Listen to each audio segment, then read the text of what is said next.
Chapitre 69. L'égalité maçonnique. La Révolution se cache derrière de vains mots pour dissimuler sa face hideuse, car elle veut, sans en avoir l'air, contraindre tous les citoyens à accepter que l'intolérable soit l'égal du saint et du sacré. En instituant le relativisme d'État, inhérent au système politique, qui, comme la démocratie, donne une valeur au nombre prévalant sur la vérité, la Révolution tue l'intelligence, qui est faite pour comprendre et aimer la vérité, et qui ne peut admettre l'aberration du relativisme sans renoncer à sa raison d'être. Or, la Révolution déclare et fait admettre simplement par le principe du suffrage universel que le jugement politique d'un expert ou d'un homme avisé vale celui d'un idiot qui écoute son cœur et gobe les mensonges du pire des démagogues. Et si la Révolution place la vérité et l'erreur sur un pied d'égalité, c'est pour autoriser les citoyens à se laisser aller à tous leurs mauvais penchants. Elle fait tout pour flatter et développer leur sensualité au détriment de leur spiritualité, afin que la chair domine l'esprit, car une fois ce désordre installé, l'erreur et la transgression deviennent les normes de la société. Alors, la vérité et la vertu finissent par être condamnées, quand la minorité agissante réussit à pervertir la majorité somnolente. Ainsi, une fois que la majorité des citoyens appelle bien ce qui est mal et mal ce qui est bien, l'inversion des valeurs est consommée. Il est alors possible de légiférer contre la vérité, c'est-à-dire contre Dieu. Telle fut, dès le départ, la finalité de la jeune démocratie française et de son aberrante idéologie égalitaire. Le but caché des manœuvres révolutionnaires a toujours été la régression du degré de conscience des hommes pour le rabaisser au niveau de celui des petits-enfants qui n'ont pas encore conscience d'un bien différent du plaisir et d'un mal différent de la douleur.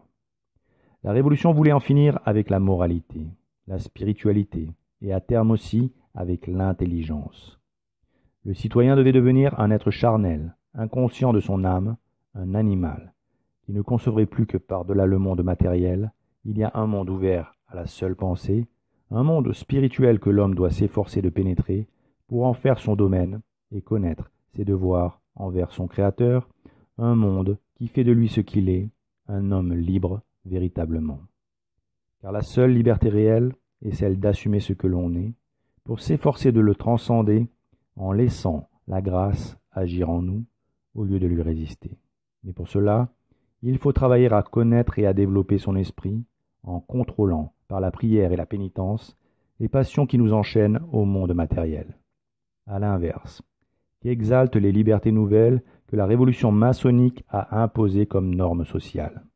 Le droit à une sexualité contre nature, le droit à l'adultère, le droit de blasphémer, le droit à l'avortement, au suicide et à l'euthanasie, qui sont 3 formes d'homicide, le droit d'appartenir à une secte, le droit à l'usure, à la spéculation, qui sont 2 formes de vol, le droit à la paresse, au mensonge, à l'égoïsme, à l'indifférence. Mais en revanche, qu'en est-il des vertus qui portent les âmes au salut? La sagesse, la prudence, la piété, la charité, la foi, la force, la justice, la tempérance.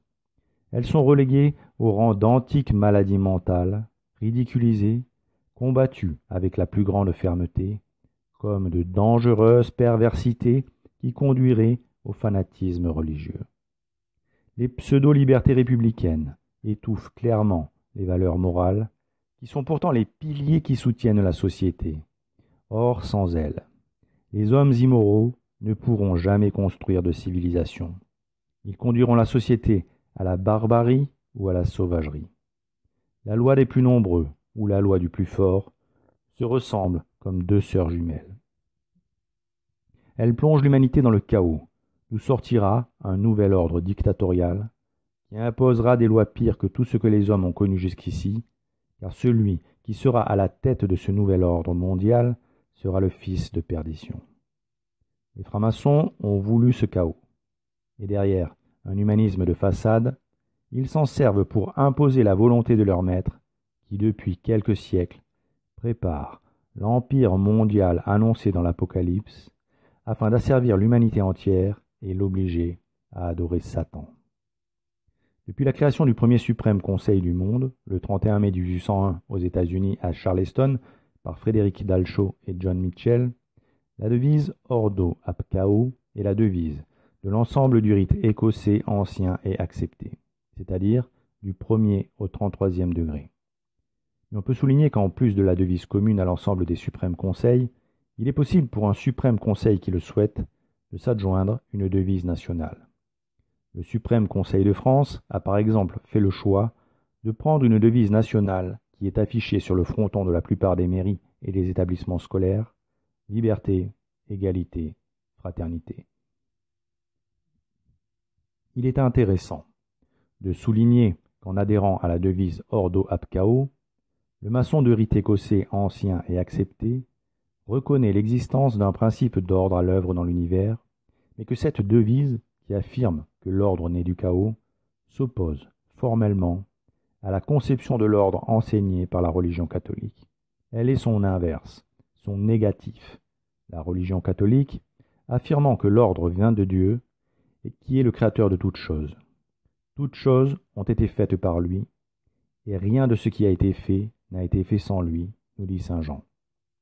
De plus, contrairement à la conception maçonnique du monde, non seulement Dieu est le créateur de toutes choses, mais en plus, par sa divine providence, il est le garant de la continuité de cet ordre par les lois de la physique et aussi par les lois qu'il a données aux hommes pour qu'ils organisent la société de manière à faciliter le salut du plus grand nombre. Chaque détail de l'organisation sociale est permis par Dieu, soit comme une bénédiction ou soit comme une malédiction.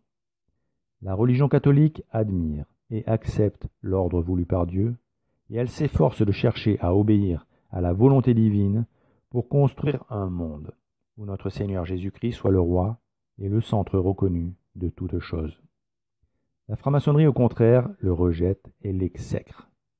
Ordo ab Chao incarne la volonté de détruire l'ordre et l'organisation sociale que Dieu avait établis pour créer le chaos qui fournit les matériaux nécessaires à l'établissement de ce que les maçons appellent le nouvel ordre.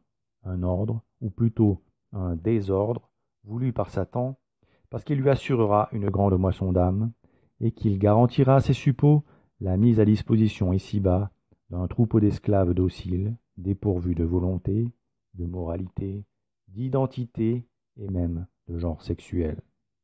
Derrière les beaux idéaux affichés par la Révolution, lorsqu'elle était encore balbutiante, derrière les mots ronflants de liberté et d'égalité, la concrétisation depuis des siècles d'une uniformisation mondiale des sociétés humaines, de leurs aspirations, de leurs préoccupations, de leurs convictions, de leurs addictions, de leurs peurs, de leurs lois et de leur fonctionnement, cette standardisation des individus confondus avec l'utopique égalité des hommes n'a pour autre objectif que l'interchangeabilité des esclaves. Pour Satan, les hommes sont tous les mêmes, et il veut leur perte. Au contraire, Dieu aime la diversité qu'il a créée. Satan ne peut pas la supporter. Le démon cherche l'amalgame, la globalisation, le mélange, car les ténèbres empêchent la distinction des choses et des êtres, alors que la lumière de Dieu montre les détails et les différences. Elle éclaire la vérité, elle est la vérité. Et comme l'a justement remarqué saint Augustin, de même que l'esprit de vérité a toujours porté les hommes à s'unir aux bons anges, ainsi l'esprit d'erreur les porte toujours à s'unir aux démons. Or, pour réussir à asservir l'humanité dans le seul but de perdre tous les hommes, Satan doit d'abord abattre l'Église, qui est l'arche de salut. Ces séides, comme lui, non seulement ne peuvent pas supporter l'Église, sa doctrine, sa sainteté, sa pauvreté, sa chasteté, son humilité, ses dogmes, mais ils vont en plus chercher par tous les moyens à lui nuire et à la détruire. C'est pour cette raison qu'ils vont essayer de lui inoculer l'erreur en l'investissant et en changeant de l'intérieur les mentalités.